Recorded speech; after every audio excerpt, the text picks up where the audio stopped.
I have seen so many great schools that are educating the very kids that people say can't be educated. And so what I've concluded is that Mortimer Adler, when he wrote the Vidalia proposal years and years ago, he was correct when he said there are no unteachable children.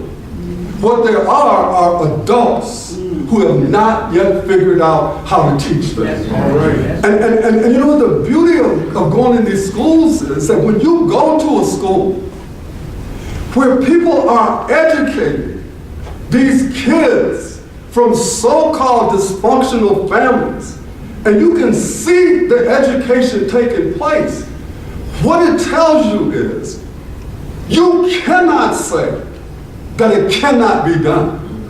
All you can say is you not doing it. This teacher come up to me and say, you know, Howard, I could do a much better job if I had better kids. And it took me a while because I had always been confused. But this teacher really helped me understand the problem, because now I'm clear what it is. Because what it is that our parents have sent us their worst kids. And they got their best kids at home. They're just waiting to see how we do with their worst kids. And so if we start doing better with their worst kids, just think help is on the way. Because then they're going to send us their good kids. People often ask me, well, you know, what about the parents and all this? And I have people who tell me that it's the parents' responsibility to educate our kids. And my response to that is, all right, then I'll tell you what, let's shut down all of these multi-million-dollar educational institutions we set up and get the money to the parents. People who are taking care of these kids, they're telling kids the right thing and the kids are listening. Then there's a group who are telling kids the right thing, but the kids not feeling it. They're not, and these are the ones who come to the school crying because they're doing everything that they know to do, but it's not working. But there's a third group of parents who don't care. Now, you're supposed to say that, because people always tell me, all parents care for their kids. All parents don't care for their kids.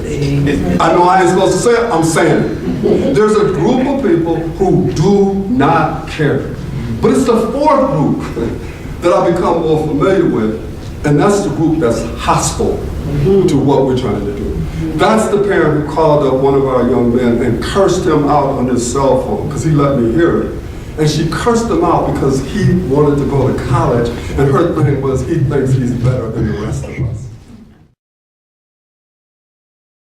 So when people come to me, as actually this person did at the talk, and said to me, we can't do anything about these problems until we solve the problem with parents. That to me is a ludicrous statement, because we're not going to solve the problem with a lot of these parents anytime soon.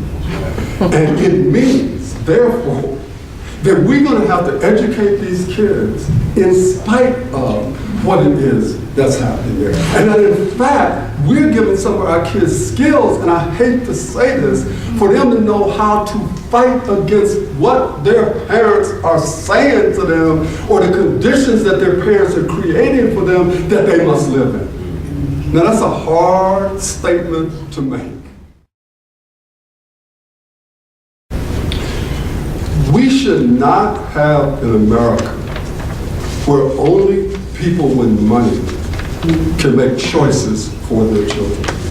And at one point, we're going to have to face up to this enduring reality, that if you have money in America and schools do not work for your children, you're going to do one of three things. You're going to move somewhere where the schools do work and then try to keep those other kids out of your schools. You're going to put your kids in private schools, or you're going to find Sylvan or somebody to give extra tutoring and help to your kids. The only parents who are forced to stay in schools that do not work for their children are poor and working class parents who can't pursue either of those three options. And it is hypocritical for people teaching in schools that they would never put their own children in, demanding that other people's children stay there. I'm sorry. And as much as I love Barack Obama, and I do, Barack is wrong on the Opportunity Scholarship Program in D.C. There's no way in the world that he ought to be standing up talking about how we're going to have new politics. We're going to keep what works.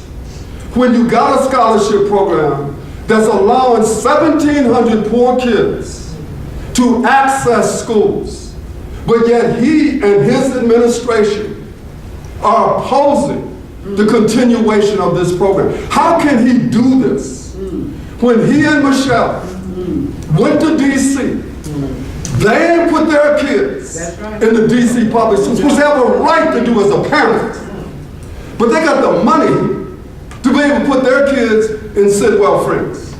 Now how you going to do that and then deny access to Sidwell Friends for some poor kids who could get there, but they can only get there if the scholarship is there? How are you Ernie Duncan, who I like? And that's why I got to, this ain't about, see, I ain't into no, I want them to fail. I want Barack Obama to be successful more than, as much as any of y'all in this room. And I deeply respect them. But on this issue, they're wrong. That's right. Because when Arnie says, the first thing I did was, before I decided where I was going to live, was I looked to find good schools. He don't live in D.C. He lives in Virginia, which he has every right to do. But how can you then, in turn, deny that to a group of poor parents? And when Arnie says to me, well, how, like vouchers, and they're not the long-term solution, you're confused. Here's the long-term solution. The long-term solution is not the institutional arrangements. The long-term solution is the child that you save. So that if one child is saved by the Opportunity Scholarship Program, that is the long-term solution. They come in, first thing they say is, it takes a whole village to educate a child. Now, most of them ain't never been in the village, couldn't find the village with MapQuest. And so, I'm tired of hearing about the village, frankly. So Thomas Friedman gave me another African parable that I want to use. It says that every morning in Africa, a gazelle gets up.